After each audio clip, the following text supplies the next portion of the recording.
السلام علیکم ورحمۃ اللہ. لا حول ولا قوة الا باللہ.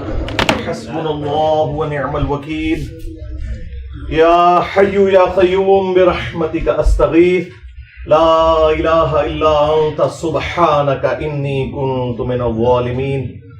ربنا آتنا من لدنک رحمہ وہیئ لنا من امرنا رشدا.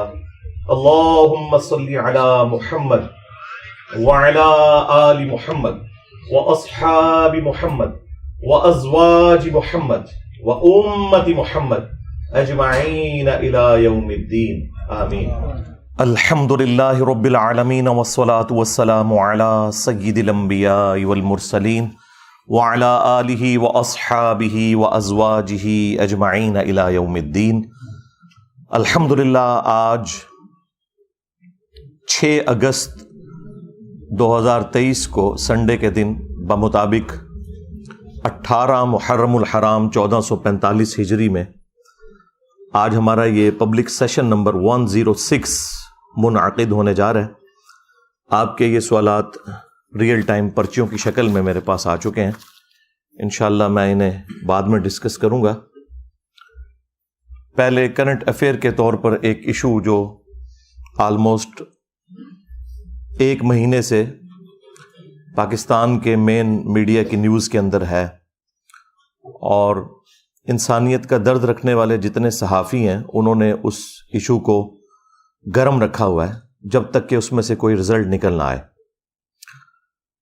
وہ پاکستان کے کیپٹل سٹی اسلام آباد میں ایک سول جج ہیں جو اس وقت بھی جج ہیں. ان کے گھر میں جو ڈومیسٹک وائلنس والا ایشو ہوا ہے، چھوٹی بچی ایک ملازمہ رکھی ہوئی تھی انہوں نے، آلموسٹ اس کی 13-14 سال عمر تھی، رضوانہ نام کی. وہ مظلوم بچی غریب ماں باپ کی بچی تھی اور اسلام آباد میں اس طرح آپ کو گھر میں کام کرنے والے بچے نظر آتے ہیں. اگرچہ انہی عدالتوں نے باقاعدہ رولز اور ریگولیشنز پاس کیے ہوئے ہیں کہ چھوٹے بچے گھروں میں ملازمت نہیں کریں گے، قانون موجود ہے، اس کے اوپر یہی لوگ ہمیں بھاشن بھی دیتے ہیں کہ گھروں کے اندر چھوٹے بچوں کو یا دکانوں کے اوپر ملازمین نہ رکھا جائے بلکہ ان کی تعلیم فری کی جائے. اور یہی لوگ جو لوگوں کو انصاف دینے والے ہیں، جب ان کے گھر سے اس طرح کی رپورٹ نکلی ہے تو میرا خیال ہے پاکستان کی پوری عدلیہ کے لیے یہ ایک شرمناک چیز ہے. میں حیران ہوں کہ ہمارے ججز جو لوگوں کو یہ درس دیا کرتے تھے کہ انسانیت کا درد ہونا چاہیے اور آپ لوگوں کے حقوق کا خیال رکھیں، قانون کی پاسداری ہو، وہ سارے کے سارے لوگ بالکل اس مسئلے میں خاموش بیٹھے ہوئے ہیں. وہ وکلا جو چھوٹی چھوٹی بات کے اوپر ہنگامہ کھڑا کر دیتے تھے، الٹا اس وائلنس کے اوپر اس جج اور اس کی بیوی کو نہ صرف پری ریسٹ بیل انہوں نے لے کے دی ہوئی ہے بلکہ اپنی ایک حفاظتی حصار کے اندر اسے لے کے آتے ہیں اور پھر نکال دیتے ہیں. جتنے بھی لوگ ہمارے اس ملک کے اندر قانون کے ٹھیکیدار بنے ہوئے ہیں، آپ ان لوگوں کو دیکھیں، میڈیا کے اوپر آ کے لوگوں کو درس دے رہے ہوتے ہیں اس حوالے سے. اور پریکٹیکلی جب ان کے گھر کے اندر کوئی جرم نکلتا ہے، خواہ وکلاء کے اندر نکل رہا ہو خواہ جوڈیشری کے اندر، تو یہ سارے کے سارے اکٹھے ہو کے اپنے بڑوں کے مفادات کی حفاظت کے لیے منظر عام پہ آ جاتے ہیں. چونکہ میں بھی جوڈیشری کے معاملات سے کافی دفعہ گزرا ہوں. اب وہ جو جج کی بیوی ہے جو مجرمہ بتائی جا رہی ہے، حالانکہ وہ جج بھی مجرم ہے کہ اس کے گھر کے اندر یہ سب کچھ ہو رہا تھا، وہ اپنی ڈیوٹی اسی طریقے سے پوری کر رہا ہے. اس کے کان پہ جوں تک نہیں رینگی، الٹا وہ اپنی وائف کو پہلے پری اریسٹ بیل دلوائی انہوں نے لاہور ہائی کورٹ سے، اور اس کے بعد وہ حفاظتی تحویل میں اسے لے کے جاتے ہیں. اور جو جج پری اریسٹ بیل دیتا ہے وہ ساتھ پابند کرتا ہے، اس کاغذ کے اوپر لکھا ہوتا ہے کہ آپ نے فوراً تفتیش کا حصہ بننا ہے. جو انویسٹیگیشن ہوگی جو رسپیکٹو تھانہ ہے آپ نے جا کے فوراً رپورٹ کرنی ہے. آپ دیکھیں 15 دن گزر چکے ہیں, ایک بار یعنی بیل دوبارہ رینیو ہو چکی ہے اور وہ عورت جا کے تفتیش کا حصہ نہیں بنی. یعنی بدماشی کا لیول, آپ غنڈہ گردی کا لیول ان لوگوں کا دیکھیں. اور جوڈیشری سے ہمیں تو کوئی آواز سنائی نہیں دی. جتنے چیف جسٹس حضرات ہیں یہ لوگ اپنے پولیٹیکل لیڈرز کی محبت کے اندر تو از خود نوٹسز لیتے ہیں, لیکن عوام کی محبت کے اندر کوئی بھی شخص از خود نوٹس لینے کے لیے, سو موٹو لینے کے لیے تیار نہیں ہے. اب آپ یہ بھی نہ سمجھیں کہ ان لوگوں کو پتہ نہیں کہ کیا ہو رہا ہے. ان لوگوں کا ٹیمپرامنٹ اتنا ہے کہ میڈیا میں کوئی بات چلتی ہے تو اگلے دن جو ان کی عدالت لگتی ہے نا, اس میں باتوں ہی باتوں میں یہ میڈیا کی نیوز کو ریبٹل کر رہے ہوتے ہیں ہمارے جو جج حضرات ہیں. حالانکہ ان کا کوئی کام نہیں ہے کہ یہ میڈیا دیکھیں, اخبارات پڑھیں یا متاثر ہوں اس طرح کی چیزوں سے. یہ خود اپنا جو عہد کیا ہوا نا اس کو توڑ رہے ہوتے ہیں.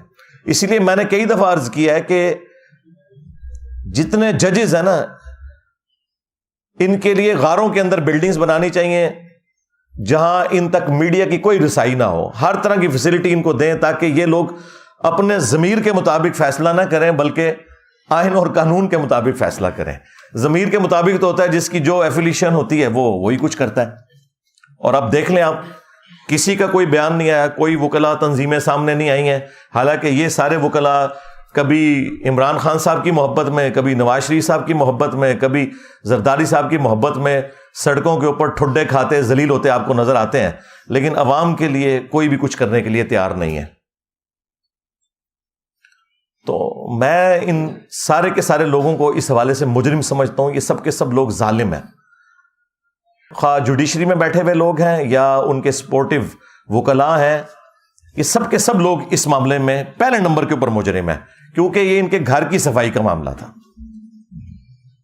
اتنا بڑا ظلم ہوا ہے اور روزانہ خبر بھی چل رہی ہے. وہ بچی زندگی موت کی کشمکش میں ہے, وہ بڑی مشکل سے ریکوری کی طرف جا رہی ہے, ابھی بھی کوئی چانسز نہیں ہے. اور آپ دیکھیں ظلم کی انتہا, اس کی ہڈی پسلی انہوں نے توڑی اور وہ اس کو بینڈیج بھی نہیں کروایا. وہ بیچاری کی ہڈیاں ٹیڑھی جڑ گئی ہیں. سر میں جو زخم تھا اس میں کیڑے پڑ گئے اور اس کی وجہ سے پورے جسم کے اندر تعفن پھیل گیا. اس کے آپ دیکھیں چہرے کے اوپر, باقی جسم کے اوپر کس طرح نشانات, یعنی جس کی اپنی اولاد ہے وہ دیکھ کے تو تڑپ اٹھتا ہے. یہ جانور ہیں یہ لوگ اوپر جو بیٹھے ہوئے. تو سب سے بڑے مجرم اس میں وہ لوگ ہیں کہ جو اس ادارے کے کسٹوڈین ہیں, جوڈیشری کے. چیف جسٹس اللہ تعالیٰ کی بارگاہ میں سب سے پہلے مجرم ہے. اس کے بعد پرائم منسٹر, جن لوگوں کو صرف شیروانیاں پہننے کا شوق ہوتا ہے, اور اس کے بعد آرمی چیف بھی اس میں انوالو ہے. ان کا بھی یہ کام ہے کہ اس معاملے کا نوٹس لیں. دوسری طرف ان لوگوں کے اداروں کے بارے میں کوئی بات کر دیں تو کبھی جو ہے وہ غداری کا فتویٰ لگ جاتا ہے, کبھی توہین مذہب کا الزام لگا کے اپنا غصہ نکالتے ہیں, لیکن عوام کے لیے تو کوئی بھی کھڑا ہونے کے لیے تیار نہیں ہے. اسی لیے دیکھیں قرآن پاک میں اللہ تعالیٰ نے فرمایا لعنت اللہ علی الظالمین, ظالموں پر اللہ کی لعنت ہے. لعنت کا مطلب آپ کو پتہ ہے کیا؟ اللہ کی رحمت سے دور. جب آپ کسی کے اوپر لعنت بھیجتے ہیں تو اس کا مطلب یہ ہے کہ وہ شخص اللہ کی رحمت سے دور ہے. پھر اللہ تعالیٰ نے قرآن حکیم میں یہاں تک فرمایا ہے کہ تم نے عدل و انصاف کے لیے کھڑے ہونا ہے, خواہ تمہیں اپنے خلاف گواہی دینی پڑ جائے, اپنے قریبی رشتہ داروں کے خلاف گواہی دینی پڑ جائے, تم نے انصاف کے لیے کھڑے ہونا ہے. یہ مسلمان کی پہچان ہے. بخاری اور مسلم دونوں کے اندر حدیث موجود ہے, تم میں سے ہر شخص نگہبان ہے اور اس سے اس کی رعیت کے بارے میں پوچھا جائے گا. پھر نبی علیہ السلام نے اسے کھولا کہ حکمران اپنی رعایا کے اوپر نگہبان ہے, اگر اس نے انصاف نہ کیا تو اس سے پوچھا جائے گا. ایک خاوند اپنی بیوی اور بچوں کے اوپر نگہبان ہے, ایک عورت اپنے خاوند کے مال اور اس کے بچوں کے اوپر نگہبان ہے. بخاری اور مسلم میں ایک اور حدیث ہے کہ بدترین گڈریا وہ ہے, جس طرح گڈریا ہوتا ہے نا بھیڑوں کو سنبھالنے کے لیے, بدترین گڈریا وہ ہے جو کسی قوم کا حکمران ہو, اگر اس نے انصاف نہ کیا تو وہ جنت کی خوشبو بھی نہیں پائے گا. جی, ان لوگوں کو صرف فیسلٹیز اویل کرنے کا شوق ہوتا ہے. انہیں یہ پتا نہیں ہے کہ یہ جتنی بڑی پوسٹوں پہ بیٹھنے والے لوگ ہیں, انہوں نے اپنے اوپر جہنم واجب کروا لی ہوئی ہے. اگر یہ گمنامی کی زندگی مر جاتے ہیں نا کسی فٹ پاتھ کے اوپر, تو شاید ان کے کو بچنے کے چانسز تھے. جو لیڈرشپ کے اوپر بیٹھا ہوا ہے اور اگر وہ انصاف نہیں کر رہا اور اس کے نیچے لوگوں کے اوپر ظلم ہو رہا ہے, تو اس نے اپنے اوپر جہنم پکی کروا لی ہے. ہاں اگر انصاف کرتا ہے تو وہ بخاری مسلم میں حدیث ہے کہ 7 لوگوں کو اللہ کے عرش کا سایہ نصیب ہوگا قیامت کے دن, جب کوئی اور سایہ نہیں ہوگا. ان میں سے پہلے نمبر پہ وہ شخص ہے جو عادل حکمران ہے. وہ پھر فضیلت اپنی جگہ ہے, لیکن یہ فضائل تبھی حاصل ہوں گے جب اپنے معاملات کو آپ صحیح طریقے سے لے کے چلیں گے. اور اس میں آپ صرف بڑوں کو, حکمرانوں کو سنگل آؤٹ نہ کریں, ہر مسلمان کے لیے ہے. صحیح بخاری اور صحیح مسلم کے اندر حدیث موجود ہے, مسلمان وہ ہے کہ جس کے ہاتھ اور زبان سے دوسرے مسلمان محفوظ رہیں. ایک اور حدیث ہے بخاری اور مسلم میں, تم میں سے کوئی شخص اس وقت تک مؤمن ہی نہیں ہو سکتا جب تک کہ اپنے بھائی کے لیے بھی وہی چیز پسند نہ کرے جو اپنے لیے کرتا ہے. کیا یہ لوگ پسند کریں گے کہ ان کے بچوں کے ساتھ یہ ہو رہا ہو؟ جو دوسروں کے بچوں کے ساتھ یہ کرتے ہیں, یہ کرتے ہوئے دیکھتے ہیں اور گونگے شیطان بنے رہتے ہیں. ہمارا دین تو ہمیں یہ سکھاتا تھا کہ بخاری اور مسلم دونوں میں حدیث ہے کہ مسلمان ایک جسم کی مانند ہے. جسم کے کسی حصے میں تکلیف ہوتی ہے تو پورا جسم اس تکلیف کو محسوس کرتا ہے. نبی الاسلام نے یعنی اس میں فرمایا کہ باہمی اخوت, محبت اور بھائی چارے میں ایک جسم کی مانند ہے. اور مسلم میں تو یہاں تک الفاظ ہیں کہ اگر آنکھ میں تکلیف ہوتی ہے تو پورا جسم اس تکلیف کو محسوس کر کے رات جاگ کے کاٹتا ہے. یہ حالت ہونی چاہیے ایک مسلمان کی. اور یہاں مسلمان کیا کر رہے ہیں؟ اسی لیے صحیح بخاری میں حدیث ہے, جس نے کسی بندے کے ساتھ کوئی لین دین کا معاملہ کسی بھی اعتبار سے حقوق العباد کا کرنا ہے وہ دنیا میں کر لے, کیونکہ آخرت میں پھر نیکیاں دینی پڑیں گی.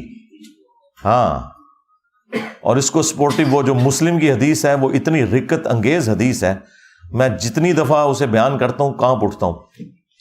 صحیح مسلم کے اندر یہ حدیث موجود ہے. اللہ کے محبوب صلی اللہ علیہ وآلہ وسلم نے اپنے صحابہ کرام سے پوچھا, جانتے ہو مفلس کون ہے؟ تو صحابہ کرام نے کہا کہ ہم تو مفلس اور غریب اسی کو سمجھتے ہیں جس کے پاس دنیا کا کوئی مال و متاع نہ ہو, درہم اور دینار نہ ہو, کوئی دولت نہ ہو. تو آپ صلی اللہ علیہ وآلہ وسلم نے فرمایا کہ میری امت کا مفلس وہ ہے کہ جو قیامت والے دن اس حال میں آیا کہ اس کے نامہ اعمال میں پہاڑوں کے برابر نماز, روزہ, حج, زکوٰۃ کی نیکیاں ہوں گی. یعنی یہ سارے مذہبی قسم کے لوگ, لیکن اس حال میں آیا کہ دنیا میں کسی کو گالی دی, کسی کو مارا پیٹا, کسی کا خون بہایا, کسی کو ذہنی ٹینشن دی. وہ سارے کے سارے حقوق العباد کے معاملات نبی الاسلام نے گنوائے. فرمایا کہ سب کے سب لوگ پھر قیامت والے دن اللہ کے حضور انصاف کے لیے جب حاضر ہوں گے تو اللہ تعالیٰ ان سے کہے گا کہ آج تو اس کے پاس کچھ نہیں ہے, اس کی نیکیوں میں سے لے کے جاؤ. جس قدر اس نے دنیا میں تکلیف دی تھی نا, اس اعتبار سے اس کی نیکیاں لو. حتیٰ کہ اللہ کے محبوب صلی اللہ علیہ وآلہ وسلم فرماتے ہیں کہ اس کا نامہ اعمال خالی ہو جائے گا. ہاں جی, نماز, روزہ, حج, زکوٰۃ جس کے اوپر یہ لوگ اتراتے ہیں, حرام خوریاں کرتے ہیں, ملاوٹ والا مال بیچتے ہیں, اور رمضان شریف میں خانہ کعبہ شریف کے صحن میں مسجد نبوی کے اندر اعتکاف کی پہلی بکنگ کروائی ہوئی ہوتی ہے. لعنت ہے تمہارے روزوں اور نمازوں کے اوپر اگر تم حرام خوریاں کر رہے ہو تو, دھوکہ دے رہے ہو. پھر نبی علیہ السلام فرماتے ہیں کہ اس کی نیکیاں خالی ہو جائیں گی. ابھی بھی کچھ لوگ باقی ہوں گے جنہوں نے بدلہ لینا ہوگا, تو اللہ تعالیٰ فرمائے گا اب تو یہ ختم ہو گیا, اب اس طرح کرو کہ تمہارے گناہ اس کے نامہ اعمال میں ڈالے جائیں گے. سرکار یہ صحیح مسلم شریف ہے, مولانا شریف نہیں ہے. اور پھر اسے اوندھا منہ کر کے جہنم میں پھینک دیا جائے گا. وَلِعَوْذُ بِاللَّهِ تَعَالَى اللہم اجرنا من النار, آمین. تو یہ اسلام کی تعلیمات صرف ہماری کتابوں میں لکھی رہ گئیں، پریکٹیکلی نہ ہمیں بتانے والوں نے عمل کیا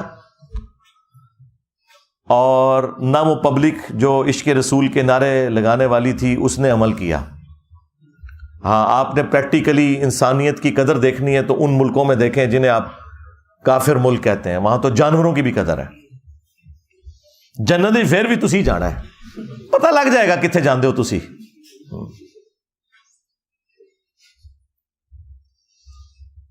تو میرا خیال ہے کہ اس وقت ہمارے بڑوں کی ذمہ داری ہے کہ اسے ایک ایگزامپل سیٹ کریں تاکہ آئندہ کے لیے کسی کو جرت نہ ہو۔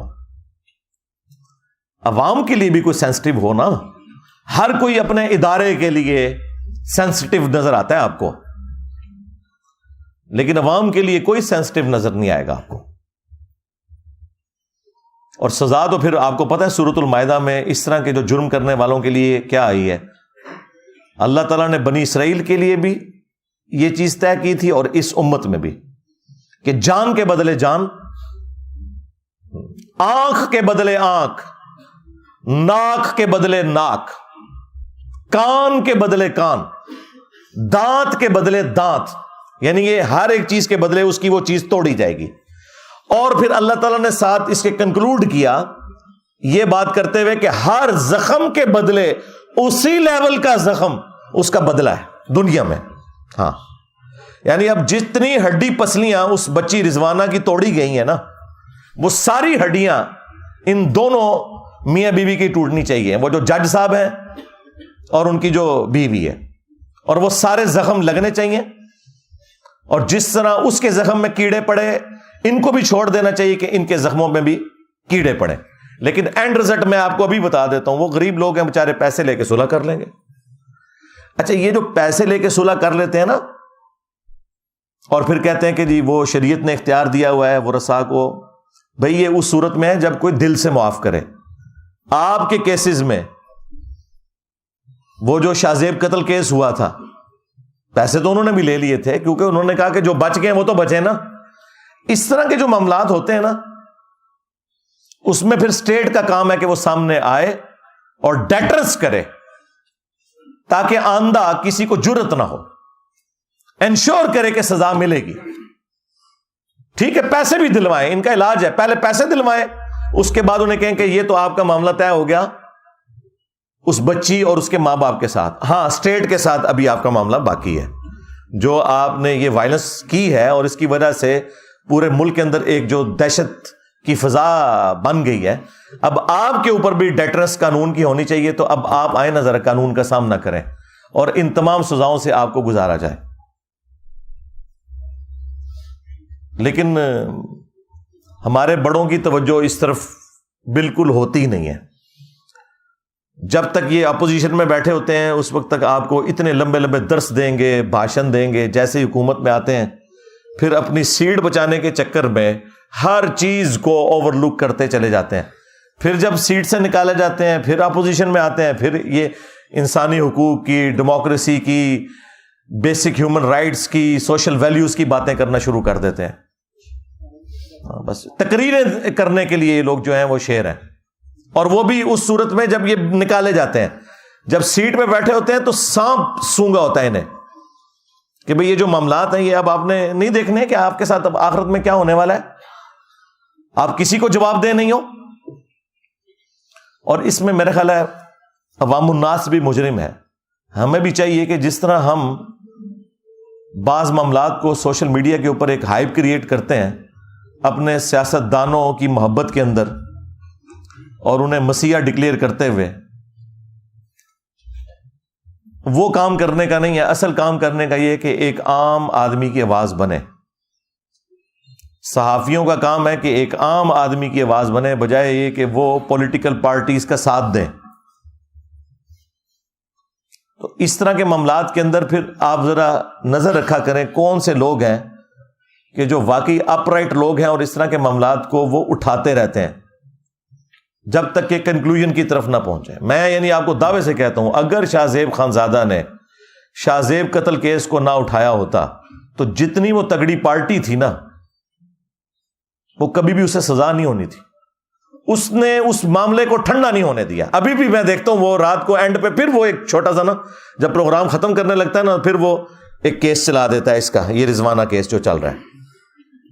یہ باقی صحافیوں کو بھی چاہیے کہ اس طرح کے معاملات کو گود لے لیں اور روزانہ ڈسکس کریں, اول و آخر جسے کہتے ہیں نا ڈسکس کریں, مین بلٹن کے اندر بار بار اسے ڈسکس کریں, جس طرح میں اب دیکھ رہا ہوں کچھ میڈیا چینلز کر رہے ہیں. بہت اچھی چیز ہے اور یہ میڈیا کی برکات ہے کہ آپ کو یہ چیزیں پتہ چل رہی ہیں, ورنہ آپ کے بڑوں نے تو آپ کو بس اسی کھاتے میں رکھا ہوا تھا کہ فوج کا پالیٹکس میں کردار ہونا چاہیے یا نہیں ہونا چاہیے. ہاں, عمران خان صاحب کو جیل جانا چاہیے کہ نہیں جانا چاہیے, نواز شریف صاحب کی سزائیں معاف ہونی چاہیے یا نہیں معاف ہونی چاہیے. بس آپ کو اس طرح کے معاملات کے اندر انہوں نے بیزی رکھا ہوا ہے اور اصل جو معاملات ہیں اس سے نگاہ ہٹائی ہوئی ہے.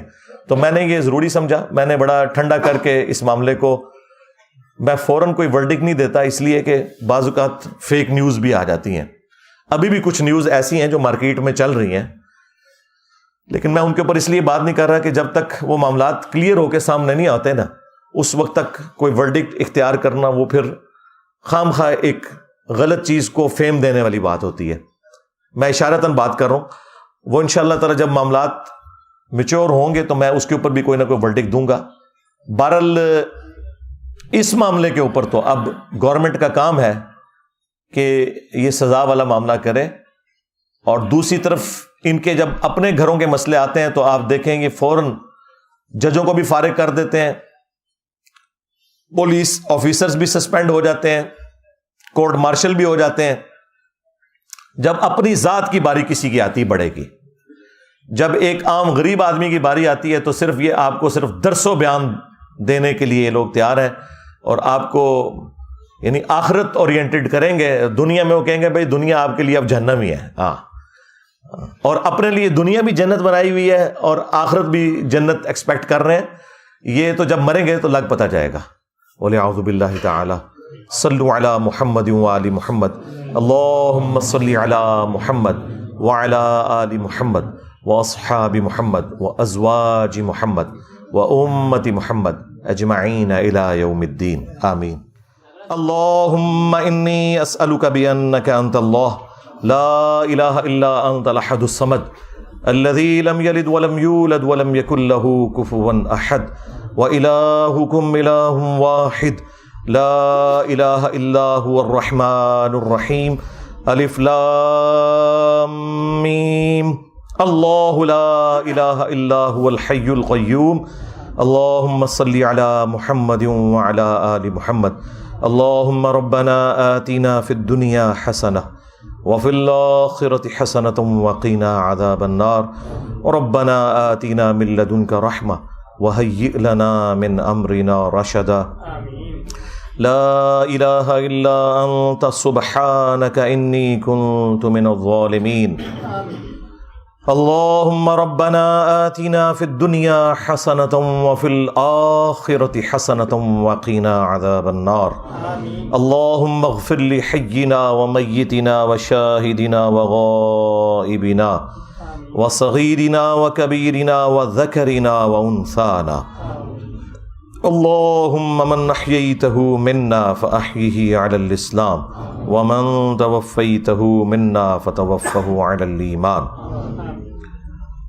ربنا هب لنا من ازواجنا وذریاتنا قرۃ اعین وجعلنا للمتقین اماما رب ارحمہما کما ربیانی صغیرا. اے اللہ ہماری، ہمارے ماں باپ کی، ہمارے بیوی بچوں کی، ہمارے رشتہ داروں کی، پوری دنیا کے مسلمانوں کی تمام دینی دنیاوی جسمانی روحانی ظاہری باطنی پریشانیاں تکلیف مصیبتیں دکھ درد بیماریاں دشواریاں دور فرما. جن جن بھلائیوں کا سوال تیرے محبوب صلی اللہ علیہ وآلہ وسلم نے تجھ سے کیا تمام مسلمانوں کے حق میں قبول و منظور فرما. جن جن چیزوں کے شر سے تیرے محبوب صلی اللہ علیہ وآلہ وسلم نے تیری پناہ طلب کی ہم تمام مسلمانوں کو ان چیزوں کے شر سے اپنی پناہ عطا فرما. خصوص بالخصوص کشمیر، انڈیا، فلسطین، چائنا، یمن، عراق، شام، افغانستان، پاکستان میں جہاں کہیں مسلمان کس پرسی کی زندگی گزار رہے ہیں، غیب سے ان کی عزت آبرو جان و مال کی حفاظت فرما. حاضرین کے جو چھوٹے بڑے رشتہ دار فوت ہو چکے ان کی مغفرت فرما. حاضرین میں سے جو بیمار ہیں یا ان کے رشتہ دار بیمار ہیں انہیں شفاء کلی عطا فرما. اور نیک دلی جائز دعاؤں کو قبول و منظور فرما۔ اے اللہ ہمارے ملک پاکستان کی خیر فرما، اندرونی اور بیرونی خطرات سے محفوظ فرما، پورے عالم اسلام کی خیر فرما۔ سبحان ربک رب العزت عما یصفون وسلام علی المرسلین والحمد للہ رب العالمین وصلی اللہ علی النبی الکریم وعلی آلہ واصحابہ اجمعین الی یوم الدین۔